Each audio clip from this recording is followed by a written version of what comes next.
Au sommaire de ce journal, le chef de l'État s'est incliné ce jeudi devant la dépouille mortelle de son haut représentant Kitenge Yezu lors des derniers hommages lui rendus par la République.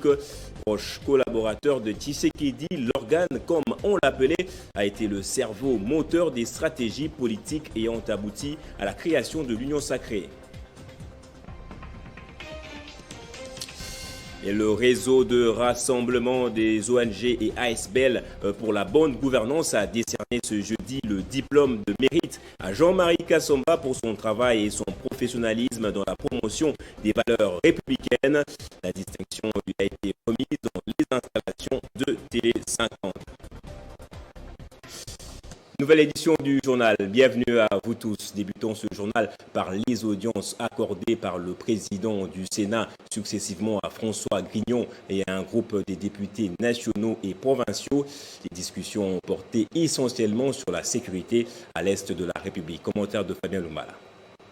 C'est dans le cadre de sa mission de soutien au processus politique apaisé en République démocratique du Congo que François Grignon dit inscrire sa démarche auprès du président du Sénat, Modeste Batelukwebo. Nous venons d'avoir une discussion très riche sur un certain nombre de questions qui sont à l'agenda du Parlement, de la session parlementaire.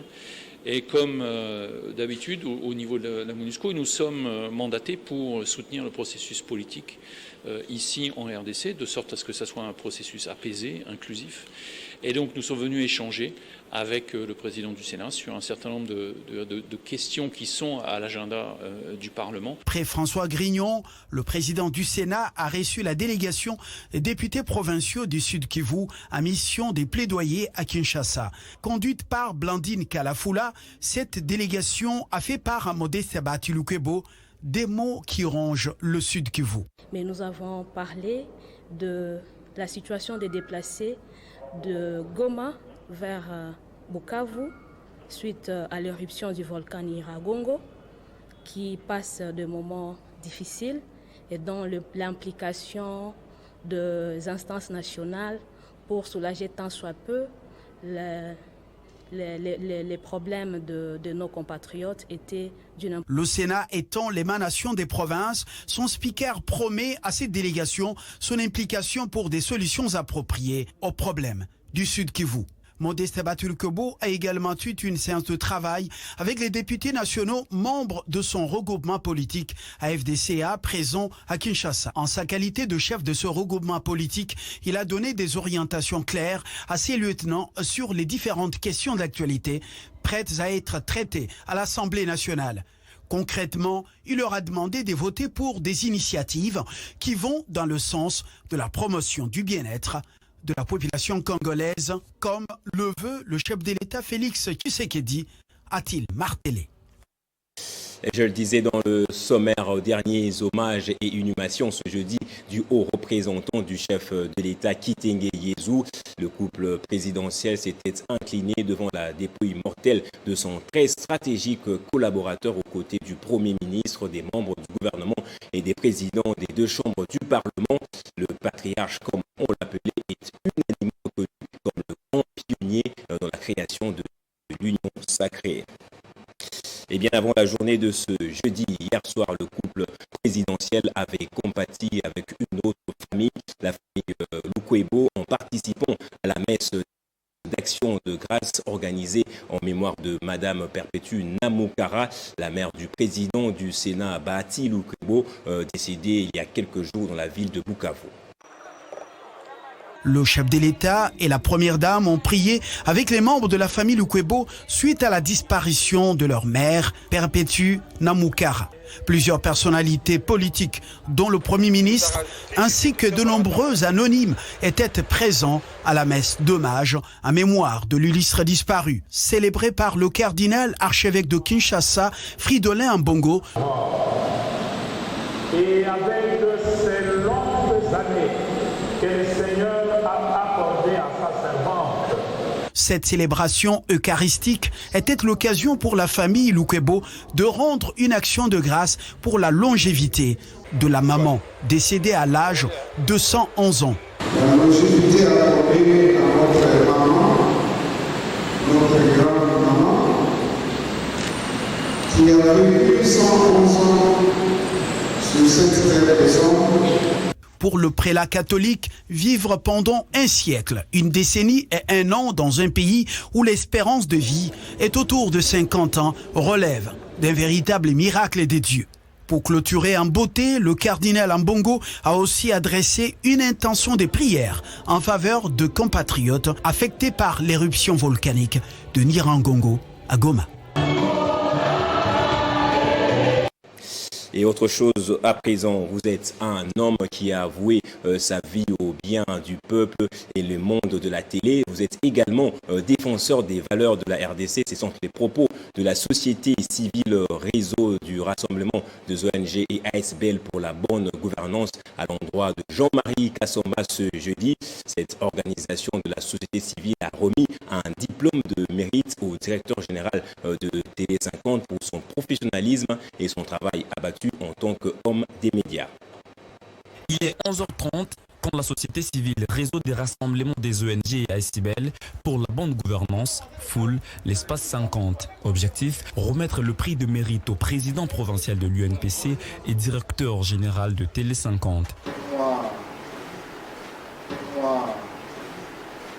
Accueilli chaleureusement par Jean-Marie Kassamba, le membre de la société civile, Réseau des rassemblements des ONG pour la bonne gouvernance, ont salué les savoir-faire de celui qui a révolutionné le monde de la télévision au Congo, voire en Afrique centrale. Il y a un bon temps que nous avons pris l'initiative de pouvoir honorer ce grand homme qui a fait la fierté de la République démocratique du Congo sous le plan médiatique. Il a révolutionné la télévision. Le monde de la télé, aujourd'hui, si elle est arrivée à ce niveau où ce monde est arrivé, c'est parce qu'il y a eu un monsieur qui a donné de sa volonté, qui s'est déplacé de là où il était, mais il s'est donné une volonté de pouvoir descendre dans son pays pour défendre les valeurs de la République démocratique du Congo. Ce geste a touché au plus profond Jean-Marie Kassamba, lui qui défend bec et ongle les acquis démocratiques et les institutions du pays. J'aimerais ici rappeler que toutes les grandes figures qui ont jalonné l'histoire de notre pays, et surtout de Joseph Kabila, qui a transmis pacifiquement le pouvoir à son successeur, le président Tshisekedi, toutes ces grandes personnalités ont une seule préoccupation: faire mieux, donner du sens à notre pays pour que ce pays rayonne dans le monde. Ce nouveau prix de mérite confirme la place prépondérante qu'occupe Télé 50 sur la sphère médiatique du pays. Et un mois après l'installation de la coordination de l'ASBL Initiative Plus OLK dans la province du Haut-Katanga, Marie-Olive Lembe Kabila vient de doter cette section des bureaux. L'inauguration a eu lieu au cours d'une cérémonie sobre et en présence de plusieurs personnalités. C'est dans ce modeste bâtiment pimpant neuf que l'ASBL Initiative Plus va désormais travailler en vue de répondre à son cahier de charge. La présidente de cette structure a, lors d'une sobre cérémonie, procédé à l'inauguration du siège Ipolk au Katanga. La coupure du ruban symbolique a été précédée par la bénédiction du lieu par le prêtre qui a imploré l'accompagnement du Très-Haut dans tout ce qui sera entrepris. L'épouse de Joseph Kabila, qui ne résigne pas lorsqu'il s'agit de faire du bien à ses compatriotes, a promis son implication personnelle pour l'accompagnement de cette œuvre. Par les peu d'avantages que le Seigneur nous a accordés dans notre vie, d'avoir peut-être un tout petit peu plus que les autres, nous ne nous fatiguerons pas tant que nous le pourrons de développer des projets d'intérêt communautaire de façon à participer activement dans le développement humain de nos compatriotes, de notre progéniture, de nos enfants qui se trouvent être l'avenir du développement de notre pays. Initiative Plus OLK au Katanga a dans son actif plusieurs réalisations et la dotation de ce bureau est un coup de pouce de la présidente de cette structure. Les actions que nous coordonnerons dans ces bureaux se focaliseront sur l'humain afin de l'assister et de l'accompagner dans son épanouissement social et moral. La plus grande souffrance est de se sentir seul, sans amour, abandonné de tous. Pour ce, Mama Wako, votre présence nous prouve que nous ne sommes pas seuls. Nous sommes dans l'allégresse. de vous voir ici parmi nous en ces jours particuliers de l'inauguration de bureau de votre association. Cette réalisation vient démontrer une fois de plus que Marie-Olive Lembe Kabila ne fait pas les choses à moitié. Le bien-être des Congolais reste au centre de ses préoccupations. Et une marche de la société civile Force Vive du Maniema a été dispersée par la police. Selon les organisateurs, leur démarche est de préserver la paix dans la province. Les protestataires estiment également que la poursuite de Matata Ponyo en justice va déstabiliser toute la province, étant donné que ce dernier incarne aux yeux de nombreuses populations un modèle de développement. La ville de Kindu a été transformée en un champ de bataille où des tirs nourris couplés au gaz lacrymogène ont été utilisés pour disperser les manifestants pacifiques au cours de la marche de la société civile et de quelques jeunes en soutien au sénateur Augustin Matata Ponyo. Confesseurs religieuses, avocats, syndicats, jeunes et vieux ont répondu à la marche pour dire non à l'instrumentalisation de la justice et appellent l'inspection générale des finances à établir un rapport loin de toute coloration politique. Depuis l'accession de notre pays à l'indépendance, aucun Premier ministre n'a laissé de traces visibles comme lui. Nous recommandons à l'IGF de faire un rapport sans émotion d'âme, en donnant une bonne image à notre pays. Les jeunes de la République démocratique du Congo en général et ceux de la province du Maniema en particulier exigent que la transparence soit faite pour ces dossiers du parc agro-industriel Bukangalo. Après le Premier ministre honoré Augustin Matata, il y a eu d'autres Premiers ministres qui ont travaillé et ont fait la continuité de l'administration. Mais aucun d'entre eux n'est poursuivi. Concernant la levée des immunités, la société civile et les jeunes leaders demandent aux sénateurs de faire bloc pour rejeter la procédure. Le pays s'est dit démocratique. Le pays s'est dit de droit, un état de droit. La Constitution prévoit la marche pacifique. Pourquoi on doit nous interdire de marcher et exprimer ce qui ne marche pas? Et surtout, quelle institution? La société civile qui manifeste son ras-le-bol contre l'histoire qui ne marche pas. 3 personnes atteintes par balle, dont un jeune touché à la tête, se trouvent dans un état critique. Et parlons toujours de la lutte contre le détournement des fonds publics en RDC. Une délégation du mouvement Congo en avant a déposé ce jeudi un mémorandum destiné au président du Sénat et à celui de l'Assemblée nationale pour solliciter l'examen du réquisitoire du procureur général près la Cour constitutionnelle afin d'obtenir la levée des immunités des présumés détourneurs ou innocents cités dans l'affaire des détournements des deniers publics. Honorable Président, l'Assemblée nationale et le Sénat sont le temple de la sagesse et de la démocratie. Il est malsain qu'ils soient revêtus de soupçons de détournement de deniers publics via certains membres de leurs composantes. Le procureur général près la Cour constitutionnelle souhaite poursuivre certains députés nationaux et sénateurs soupçonnés de détournement de plusieurs centaines de milliers de dollars, et cela ne peut être possible que si leurs immunités sont levées. En réalité, ces personnalités ne sont pas encore reconnues coupables. Si elles sont innocentes, elles pourront regagner fièrement le Parlement. Les immunités ne peuvent pas constituer un blocage à la justice. Le mouvement Congo en avant déplore toute manœuvre tendant à l'utilisation des immunités parlementaires ou autres comme bouclier pour échapper à la justice, bloquant ainsi la vision du chef de l'État. C'est lui d'ériger un véritable état de droit où tous les Congolais sont égaux devant la loi. Il invite les députés et sénateurs à se désolidariser de ceux qui détruisent le présent et le futur des Congolais et de devenir de vrais instruments de la bonne gouvernance et de l'état de droit pour favoriser le bien-être social de la population. Honorable Président, après ce mémorandum, il ne restera plus qu'à organiser un long sit-in de jour et de nuit de l'ensemble de la population quinoise jusqu'à ce que la justice triomphe et que les inimitiés soient levées pour que la population connaisse la vérité. Et à Bumba, le ministre de la fonction publique a échangé avec les agences de l'État sur sa volonté de doter la RDC d'une administration publique qui lutte contre les antivaleurs. Dans un autre volet, lors de son audience avec les enseignants, Jean-Pierre Liaou a pu trouver un compromis sur la fin de la grève dans cette contrée.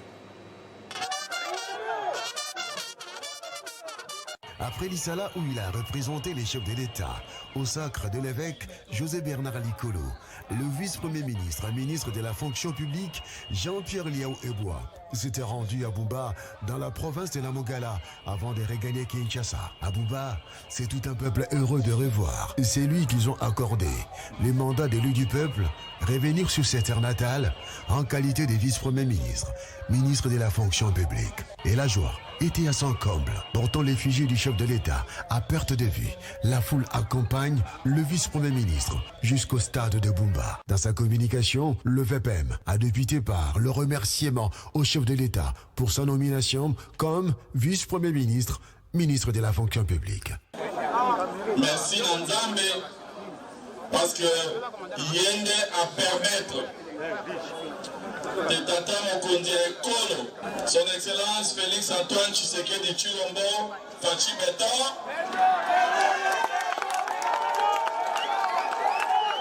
Atia Mokoroto, Naye, Namokanda, Oyo, et Nomengaï comme vice-premier ministre chargé de la fonction publique. Les Mokumba Monene. Séance tenante. Le vice-premier ministre Jean-Pierre Liaou est interpellé par le public sur la situation des enseignants en grève depuis un mois. Mettant à profit son séjour, le vice-premier ministre Jean-Pierre Liaou a conféré les jours suivants avec les syndicats des enseignants qui lui ont présenté les dysfonctionnements et les retards connus dans le paiement de leurs salaires. Convaincus par l'argumentaire du VPM à l'unanimité, les syndicalistes ont accepté d'élever la grève et reprendre le cours. C'est là, après un mois de grève.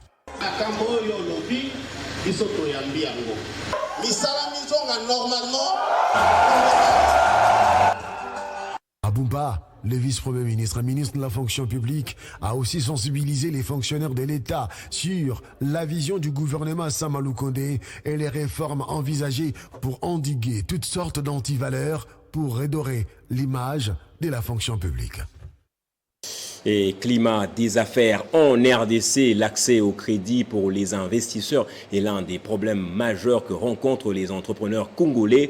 Les secteurs privés a présenté tous les obstacles liés à la promotion de l'entrepreneuriat au Congo au ministre du Plan qui a débuté une série de travail avec les PME. Après la FEC, c'est le tour de la COPEMECO, la FENAPEC et la PEF qui ont été reçus par le ministre d'État en charge du plan, patron du comité de pilotage d'amélioration du climat des affaires, partenariat public-privé, promotion des investissements et de l'emploi, veut ainsi rassurer les partenaires privés de la volonté du chef du gouvernement Jean-Michel Samalou Kondé de concrétiser la vision du chef de l'État Félix Antoine Tshisekedi Tshilombo, celle de faire de la RDC un pays propice aux investissements. En présence du vice-ministre du Plan et du DG de l'ANAPI, ces corporations représentatives de la PME congolaise ont soumis au ministre d'État en charge du plan quelques soucis qui ne favorisent pas un bon climat des affaires en RDC. C'est entre autres le problème d'accès au crédit et à la sous-traitance par les PME congolaises.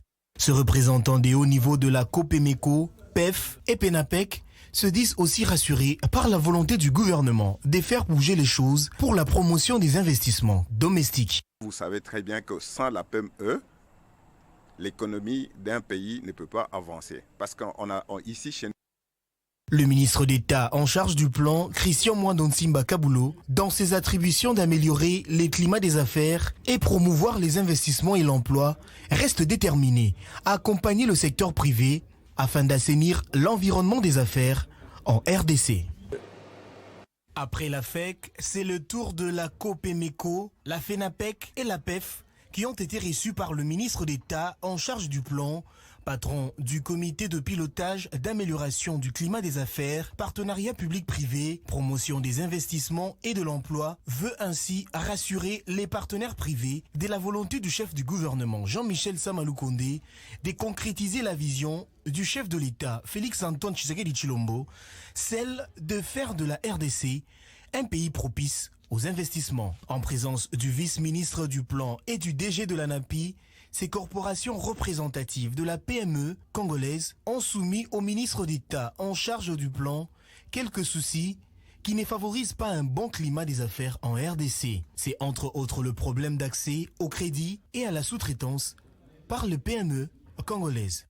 Ce représentant des hauts niveaux de la COPEMECO, PEF et PENAPEC se disent aussi rassurés par la volonté du gouvernement de faire bouger les choses pour la promotion des investissements domestiques. Vous savez très bien que sans la PME, l'économie d'un pays ne peut pas avancer. Parce qu'on a ici chez nous... Le ministre d'État en charge du plan, Christian Mwandonsimba Kabulo, dans ses attributions d'améliorer les climats des affaires et promouvoir les investissements et l'emploi, reste déterminé à accompagner le secteur privé afin d'assainir l'environnement des affaires en RDC. Le ministre de Pêche et Élevage, Adrien Bokele, s'est entretenu avec son collègue de l'agriculture, Désiré Nzinga, au sujet de la relance du programme minimum d'urgence, un programme qui a pour but principal la lutte contre la dépendance alimentaire en RDC. Reportage de Jean-David Kilolo.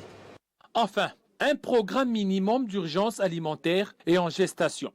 Les experts des ministères des pêches et élevage, ainsi que ceux de l'agriculture, se sont retrouvés ce jour autour du ministre Adrien Bokele et son collègue de l'agriculture Désiré Nzinga pour des orientations claires en vue de la matérialisation de ce programme ambitieux du gouvernement dans les deux secteurs. Le ministère de l'Agriculture ainsi que celui de pêche et élevage sont des ministères jumeaux.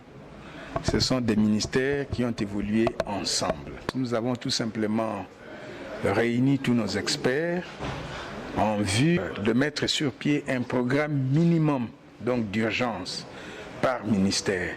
Donc un programme minimum d'urgence pour le ministère de pêche et élevage et un programme minimum d'urgence pour le ministère de l'Agriculture. Par exemple au niveau de la pêche, dans les domaines de la pêche, dans les domaines de l'aquaculture, dans les domaines de l'élevage, dans les domaines de l'agriculture. Ce sont ces points essentiels que les collaborateurs vont devoir dégager et que nous allons devoir, en tout cas, défendre au niveau du Conseil des ministres pour que, enfin, le gouvernement finance ces projets-là. Depuis son avènement à la tête de ce ministère, Adrien Bokele multiplie des contacts et partenariats afin de redorer son secteur.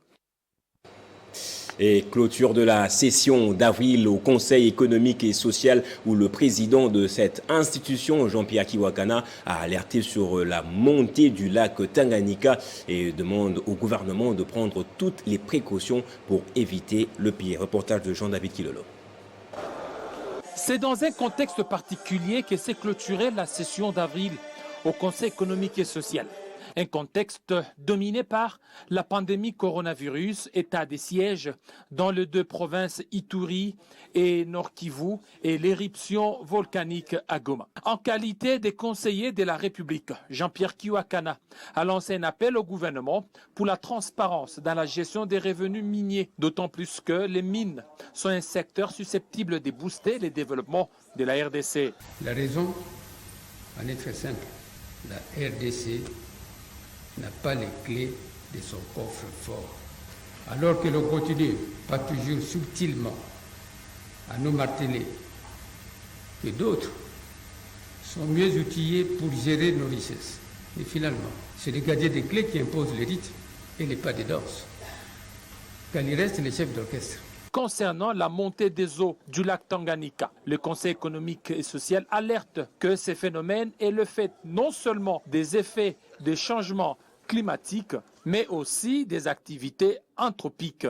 C'est ici l'occasion de saluer l'engagement de son Excellence le Président de la République, chef de l'État, de lutter effectivement contre la pauvreté et d'avoir inscrit parmi ses priorités l'application du code minier révisé, ainsi que de l'émergence de la classe moyenne congolaise avec l'un des instruments d'application, la loi sur la sous-traitance. C'est un premier pas vers la solution. Abordant les pistes des solutions pour soutenir le programme du président de la République axé sur la lutte contre la pauvreté, Jean-Pierre Kiwakana indique qu'il faut trouver des voies et moyens pour faire renaître l'espoir. La bonne gouvernance, la lutte contre la corruption ont été aussi abordées au cours de la clôture de la session d'avril. Et dans la province du Haut-Ouélé, les travaux du forum de concertation bipartite gouvernement provincial, société civile, forces vives ont été lancés ce jeudi à Isiro par le gouverneur de province Christophe Basséané Nanga, reportage de Fabien Loumala. Aussitôt son arrivée, puis ses honneurs par le détachement de la police, le gouverneur devant les représentants des organisations de la société civile des 6 territoires, le responsable des chambres de commerce FEC et FENAPEC au niveau provincial et le membre de son gouvernement réunis ici dans la salle des réunions du gouvernorat, Christophe Basséané Nanga rend tout d'abord ses hommages au président de la République, Félix-Antoine Tshisekedi, en sa qualité du garant de la paix. Il rappelle ensuite la mission régalienne de la société civile congolaise telle qu'est contenue dans sa charte de 2020, à savoir son implication dans le développement intégral et durable de la République, ce qui semble non compris par certains acteurs territoriaux de la société civile dans la province. Le gouverneur recadre pour ce faire. Mes hommages les plus défunts s'adressent à son Excellence, Messieurs Félix-Antoine Tshisekedi Tshilombo, président de la République, chef de l'État, garant de la paix et de la sécurité, sans laquelle ces assises n'auraient pas été possibles. Que les organisations de la société civile, loin de pousser la population vers des actions susceptibles de perturber la cohésion sociale, devraient s'investir en tant que partenaires de l'État à consolider les valeurs de paix, de l'unité et du développement communautaire. Ces concertations bipartites ouvertes pour 2 jours visent, au-delà de la cohésion, l'appropriation des actions de l'exécutif Basséané Nanga pour le développement du Haut-Ouélé dans l'unité. Voilà, il s'agit plutôt d'un reportage signé Junior Owawa. Et la remise et reprise à la direction générale du cadastre minier ne suit pas la procédure légale. C'est l'avis du juriste Kaïcha après l'annonce du report de la cérémonie par le ministre des Mines. Un avis donné en réplique à l'information que nous avons diffusée il y a 48 heures. Pourquoi une ordonnance qui a été prise en décembre 2018 tarde à être exécutée jusqu'à ce jour? La réponse est simple. En matière de droit administratif, une ordonnance de nomination, bien qu'étant une ordonnance présidentielle, elle a une portée individuelle. Ça veut dire que le président de la République prend sur lui la décision de nommer une personne à une tâche donnée. Et lorsque cette personne est nommée, il y a l'administration qui doit notifier à la personne sa nomination. Tant que vous n'êtes pas notifié de votre nomination, vous ne pouvez pas entrer en fonction. Et cette notification passe, dans le cas d'espèce, par la transmission des ordonnances au ministère des tutelles, qui est le ministère des Mines, et le ministre des Mines va prendre les dispositions. La publication au journal officiel d'une ordonnance présidentielle, c'est pour que cette ordonnance soit opposable à tous. Ce n'est pas pour que cette ordonnance soit exécutée via sa publication au journal officiel. Et donc, tant que la personne qui a été nommée n'est pas entrée en possession de l'acte de notification de cette nomination, on ne peut pas procéder à une quelconque remise et reprise. Au-delà du fait que cette ordonnance n'a jamais été notifiée aux personnes qui ont été nommées par le président de la République, il y a une autre question de droit qui se pose, c'est la question de la désuétude de cette ordonnance. Parce qu'à ce jour, plus de 3 ans après que cette ordonnance ait été prise et qu'elle n'ait jamais été transmise au ministre de Mines pour disposition, aujourd'hui le ministre de Mines fait la démarche contraire. Ça veut dire, au lieu d'interroger ses propres archives ou les archives du directeur de cabinet du président de la République, le ministre de Mines va interroger le journal officiel pour savoir si l'ordonnance publiée au journal officiel est authentique. Enfin, au Lualaba, le gouverneur intérimaire a procédé à la pose de la première pierre devant abriter la résidence officielle du chef de l'État Kolwezi, faisant d'une pierre 2 coups. Fifi Masuka en a profité pour inspecter le chantier situé non loin de l'hôtel du gouvernement provincial. C'est au nom du chef de l'État, Félix Tshisekedi, que le gouverneur intérimaire du Lualaba a procédé à la pose de la première pierre de construction de la résidence officielle du président de la République en province. Fifi Masuka Saini a été chaleureusement accueilli par les hommes et femmes de la Société africaine de construction qui exécutent les travaux.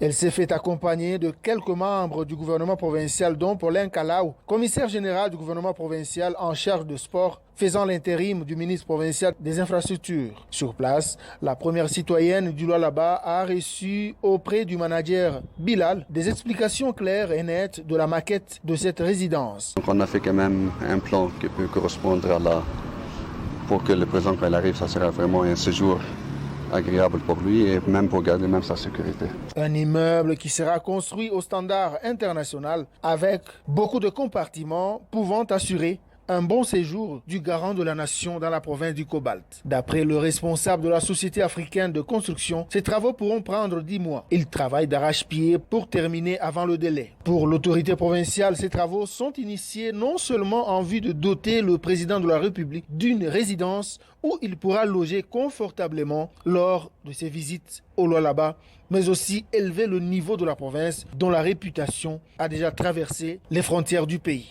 Aujourd'hui, nous avons posé la première pierre pour la construction de la résidence du chef de l'État dans la province. Dans chaque province, à Lubumbashi, le chef a un endroit quand il vient là où il peut rester. Le chef de l'exécutif provincial a terminé cette journée par la visite de la concession afin de palper, même dans les moindres détails, l'exécution de ces travaux.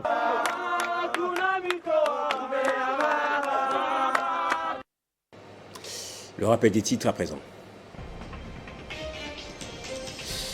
Le chef de l'État s'est incliné ce jeudi devant la dépouille mortelle de son haut représentant Kitenge Yezu lors des derniers hommages le rendus par la République.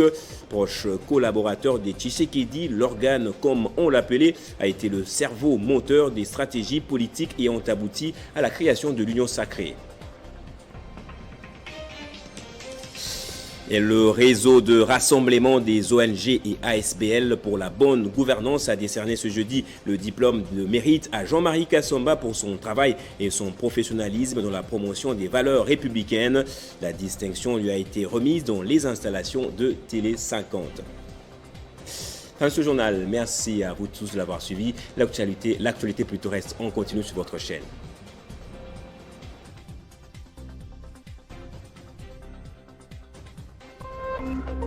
Téléchargez les infos Télé 50 sur www.tele50.cd.